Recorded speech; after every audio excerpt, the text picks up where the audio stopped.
conta do que vocês representam neste momento na sociedade brasileira e na nossa luta histórica. Eu quero começar dizendo que a organização desta conferência e a presença de cada um de vocês é a maior prova de que o nosso projeto vale a pena, tem valido a pena e valerá a pena, porque a sociedade brasileira, independente do que venha a acontecer, é outra. Eles que não se enganem. O fato de nós termos construído o que construímos ao longo desse tempo e termos uma capacidade de organização social popular do jeito que nós temos, constituída por vocês e por tantos milhares de companheiras e companheiros, é a prova de que esse projeto tem consistência. Nesse tempo de crise que nós estamos vivendo, que é uma crise que nos faz ficar tristes, preocupados, abatidos muitas vezes, porque nós sabemos, como seres humanos e cidadãos responsáveis que somos, do que está em jogo. Porque o que está em jogo não é a Dilma. O que está em jogo não são os ministros, não são aqueles que trabalharam nesse governo, então eventualmente desempregados, que foi meu caso. O que está em jogo é outra coisa. O que está em jogo é um processo, é um projeto histórico arduamente construído por nós, e que está em jogo, que coloca em jogo, é a vida e a esperança dos pobres, dos excluídos. É isso que nós temos que ter clareza. Quando a gente fala que nós incluímos 40 milhões de brasileiros e assim por diante, dá a impressão que isso é apenas um número, uma categoria sociológica. Nada disso. Cada um desses 40 milhões tem um nome, tem um sonho, tem uma esperança, tem um sofrimento, tem uma angústia, tem fome, tem sede, tem necessidade de trabalho, e é isso que está em risco nesse momento. A nossa paixão, o que nos apaixona e que nos faz lutar, e que fez vocês não só manterem essa conferência de maneira heróica, eu quero homenagear vocês por isso, e realizá-la da maneira vitoriosa como estão realizando, mas muito mais do que a conferência, a luta de cada um na sua organização, e aqueles que estão resistindo fora ou dentro do governo. É essa paixão, é essa motivação que nos traz e vai nos levar muito adiante, independentemente do que vai acontecer. Eu quero dizer que essa tristeza nossa tem que ser convertida em energia de luta. E temos a maturidade de pensarmos que essa crise que nós estamos vivendo não é uma crise terminal, é uma crise que pode dar nascimento a um processo muito mais rico, porque a palavra crise, na origem grega dela, ela fala exatamente em purificação, ela fala justamente em processo de transformação, de mudança. Então este é o momento em que a gente tem para olhar um pouco mais à distância os processos históricos e entender que na história da humanidade muitos foram os processos semelhantes aos nossos, e que inclusive muitos deles aparentemente fracassaram, mas todos eles, de uma forma ou de outra, deram uma necessária e fundamental contribuição para o progresso, o avanço da humanidade. Vamos pensar no que foi a Revolução Soviética, a Revolução Cubana-Nicaragüense, os processos de democratização que nós vivemos em tantos países nessa América Latina. Mesmo que esses processos, por razões da força opressora e às vezes também por razões subjetivas de erros internos, tenham aparentemente fracassado, a história não voltou ao começo. A história retoma a partir de conquistas fundamentais que esses processos construíram.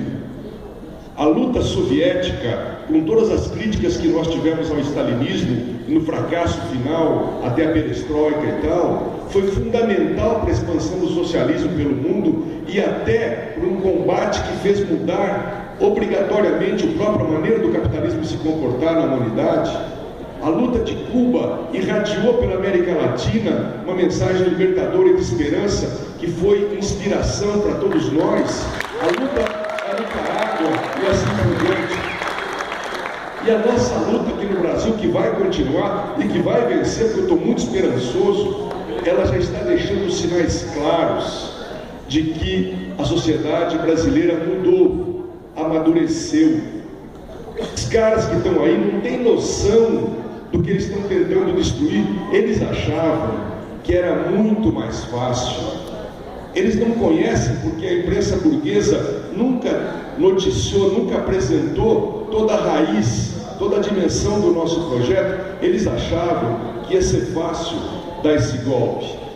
Teve um cara ligado à Lava Jato que falou para um advogado amigo nosso, um pouco antes da condução coercitiva do Lula, que eles achavam que o Lula era antes uma estátua de pedra dura de combater, mas que eles tinham chegado à conclusão de que o Lula não passava de uma estátua de gelo, que bastava chegar fogo, falar da chácara, falar do triplex e tal, que essa estátua estava se derretendo facilmente. Por isso que eles tiveram a ousadia de fazer aquela condução coercitiva. O susto deles foi a reação que vocês tiveram, que nós tivemos coletivamente, e eles perceberam que essa estátua não é de gelo, não é nada nenhuma, ela é muito forte, e assim é a resistência do povo. Eles conspiraram achando que não passarão, golpistas, racistas, não passarão, golpistas, racistas, não passarão. Eu quero dizer para vocês que eles achavam que com o domínio da imprensa, com o dinheiro da Fiesp e do capital internacional, eles nos calariam muito rapidamente. E eles estão assustados. Eles não se deram conta disso. E é por isso que nós vamos vencer. Eu tenho plena confiança que nós vamos vencer. Para isso é necessário duas coisas. A primeira, a gente ter clareza da importância dessa grande primavera política que surgiu a partir desse fato inusitado da reação do povo a golpe. Muita gente que não tem nada a ver com o PT, que não tem nada a ver com o governo, que tem críticas seríssimas ao nosso governo, com toda a razão, eu vou me referir depois a isso.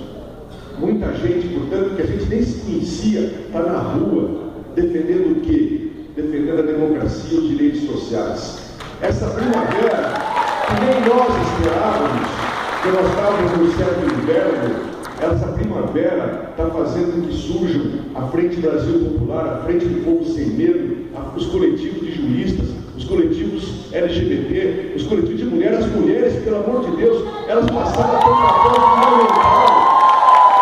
A gente viu isso aqui, para mexer demais a bola delas, mas as mulheres viraram protagonistas essenciais desse projeto.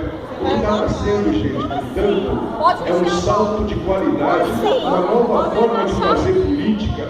E se nós soubermos entender e soubermos superar as nossas limitações, a nossa pequenez, muitas vezes, de pensamento e até vícios históricos, nós estamos parindo no Brasil um novo jeito de fazer política, dentro do qual os partidos nossos, como o PCdoB, PT, PSOL e todos os outros partidos, PCO e tal, vão ter que se rever, vão ter que perceber que é um novo jeito de fazer política, muito mais criativo, muito mais generoso, muito mais voltado para o coletivo do que para o individual. E esse jeito novo de fazer política, eu tenho certeza, vai empurrar a nossa querida Dilma para fazer um outro governo, porque não adianta voltar e como está no governo anterior, não adianta. Porque a participação do governo anterior nosso é responsável pelo que aconteceu. Nós facilitamos, de alguma forma, o que eles queriam fazer. Essa é a minha esperança, essa é a nossa esperança. Porque, gente, Para tentar fazer uma síntese muito breve, nós construímos um projeto vitorioso nesse país. Saímos da ditadura, lutando contra a repressão, tivemos mortos, presos, gente que teve que mudar de país, e tivemos gente desempregada numa luta terrível contra a ditadura, mas ao mesmo tempo tivemos a felicidade de ir construindo movimentos sociais fortes, o movimento contra a carestia, o movimento da Constituinte, a fundação dos novos partidos, a fundação de tantos movimentos, de tantas minorias e maiorias excluídas que foram se expressando. E num dado momento nós nos demos conta que era preciso, além da luta social, ter um pé na luta institucional. É o famoso pé fora, pé dentro, que nós fomos construindo. Isso foi a nossa virtude. E junto com isso, a incrível contribuição de Paulo Freire e tantos outros pedagogos que nos ensinaram que teorizar não é ficar dentro de um gabinete imaginando coisas. Teorizar é refletir sobre a luta, elaborar novas teses mais avançadas, que por sua vez, cotejadas na luta, dão um novo salto dialético e vão elaborando um projeto. O nosso projeto não foi importado da Albânia, nem da China, nem de Cuba. Foi um projeto que nós construímos e ele deu certo. É esse projeto que, apesar de todos os defeitos, incluiu, salvou vidas, deu esperança. Filho de pedreiro poder virar doutor e assim por diante. Eu não vou gastar tempo citando tudo isso. E esse projeto foi crescendo. Só que, junto com isso, vamos mudando uma cultura política, invertendo prioridade, porque antes, investimento do Estado era só para os ricos, para os poderosos, para as empresas. O Lulinha, nosso metalúrgico de 9 dedos, entendeu que investimento era também investir no povo, no pobre. Tirou a parte do investimento social da coluna, da despesa, e botou a coluna do investimento. Essa é a mudança fundamental que nós precisamos para o país.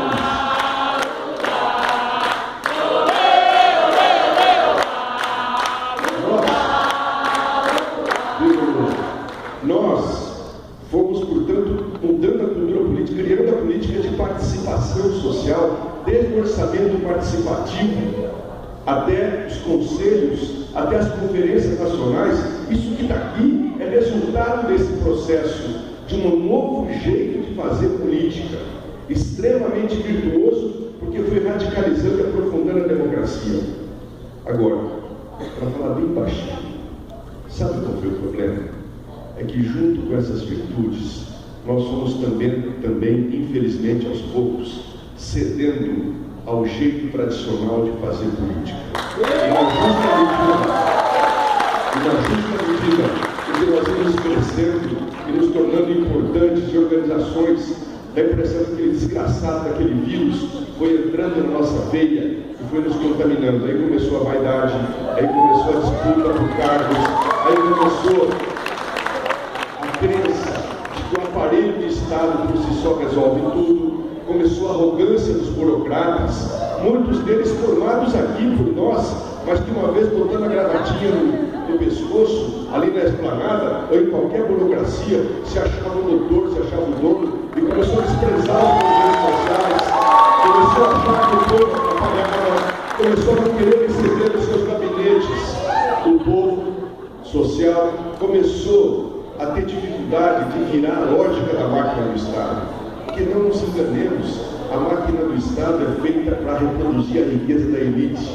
Você está lá dentro e fazer uma cooperativa de catadores, ou uma cooperativa de agricultores, ou da economia solidária, receber financiamento da Caixa, do BAS, do BNDES, é um heroísmo. Você tem que brigar, você tem que ter coragem de botar o seu CPF ali e responder para o TCU, porque tudo é feito do contrário. Muitos dos nossos heroicamente fizeram isso, por isso avançamos tanto, mas muitos se aboletaram naquelas metas, naqueles gabinetes, e esqueceram disso, e acharam que eles podiam cuidar. A nossa própria presidenta, eu sou muito franco para falar para você, ela teve dificuldade nesse diálogo, e ela paga um preço por conta disso. Depois da eleição de 14, em que o nosso povo deixou claro que tinha ganho a eleição pelos movimentos sociais, aqueles 3 milhões de votos que eu represento com vocês, ao invés de chamar os movimentos para conversar, dizer, conseguiu se fechar com o Levi e com o Nelson Barbosa, bolando um pacote que foi uma desgraça para nós. Então, a crise, ela é boa para isso, para a gente ver também o que nós erramos e nós precisamos mudar. E o pior de tudo que aconteceu é que nós naturalizamos a política, esquecemos da luta de classes e achamos que a elite poderia estar do nosso lado. E mais que isso, achamos bonitinho andar de um carrinho melhor, achamos bonito ter uma casa melhor, e aí entra a desgraça da corrupção, que nasce pelo financiamento empresarial de campanha, para sustentar as campanhas, mas invade depois a vida de cada um e acaba levando o companheiro a fazer bobagens que foram para a mão deles. Porque a elite, tradicionalmente no Brasil, nunca atacou a esquerda por conta das reformas. Eles sabem que eles não podem fazer isso. Já foi lá com Getúlio, já foi lá depois com o Jango. O Getúlio foi acusado não pela CLT, não por ter concedido pela pressão dos trabalhadores 8 horas diárias, férias, etc. Ele foi atacado pela corrupção. O Brasil é um mar de lama, dizia o Lacerda, para isolar o Getúlio. O Jango não foi atacado pelas reformas de base, ele foi atacado pela corrupção e pelo comunismo, onde conseguiu grande maioria. O golpe militar, não vamos esquecer, teve apoio popular, porque essa mesma imprensa de agora, o mesmo Estadão, o mesmo Globo, são os que faziam editoriais defendendo o golpe militar naquele tempo e conseguiram com isso ter a maioria do povo. A elite que conspira contra nós agora não conspirou conosco, não falou que está conspirando por conta disso que está acontecendo aqui, das conquistas sociais, dos investimentos sociais. Ela conspirou baseado na corrupção, dizendo que tinha que tirar do poder, porque nós inventamos a corrupção. Nós criamos um processo de assalto à Petrobras, etc. e tal. Nós sabemos o quanto isso é mentira. Nós sabemos que é o contrário, que eles é que são profissionais do roubo. O que aconteceu conosco é que muitos de nós, alguns de nós, acabaram entrando na mesma prática deles com a ilusão de que seriam tratados iguais a eles. Olha que ilusão, porque eles não são tratados assim. Por que não anda na Lava Jato os processos contra o Aécio Neves? Por que não anda na Lava Jato? Por que o Gilmar Mendes não deixa andar? Porque a elite sabe fazer escolhas. E ela aproveitou esse momento para nos dar o golpe. E o golpe não nasceu ontem, gente. O golpe nasceu, sabe quando? Quando ficou claro que a nossa política do ganha-ganha estava se esgotando. Eles suportavam, porque apesar da política agressiva social que nós fizemos, a conjuntura internacional e a nossa política inteligente também de fazer política permitiu que os pobres ganhavam, mas eles também ganhavam muito. A coisa começou a apertar quando a crise internacional se aprofundou, e já no governo Dilma ficava claro que não dava para continuar distribuindo renda sem mexer no andar de cima. E aí uma palavra de elogio extrema a Dilma. Ela teve uma coragem que o Lula não teve, mexer no lucro das empresas. Foi isso que eles não perdoaram. Guardem essa data, setembro de 2012, quando ela determina a redução drástica dos juros e da taxa de lucro bancária, do spread bancário, e também quando ela, clamor popular, não faz o leilão das hidrelétricas e faz a prorrogação e taxa a margem de lucro das concessões. Ali eles não perdoaram.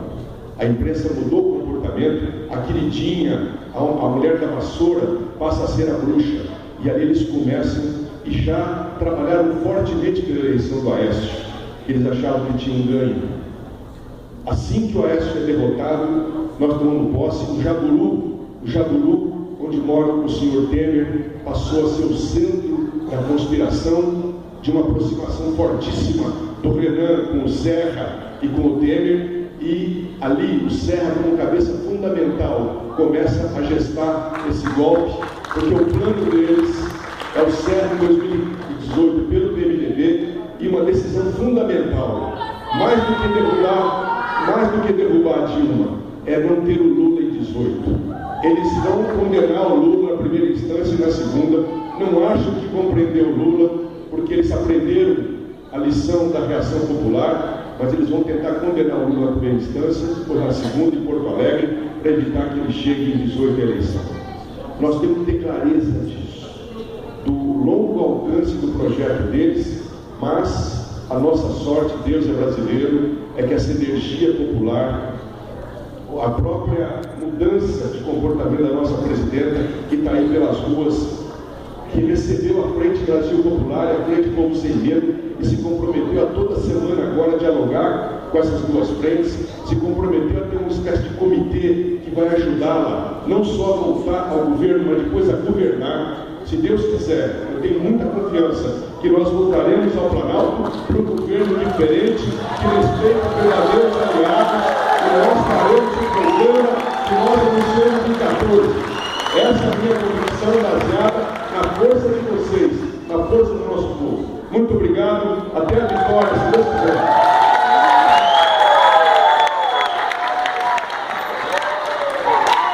O povo brasileiro, Gilberto Guerreiro, o povo brasileiro, Gilberto Dilma Guerreira, o povo brasileiro, Dilma Guerreira, da pátria brasileira.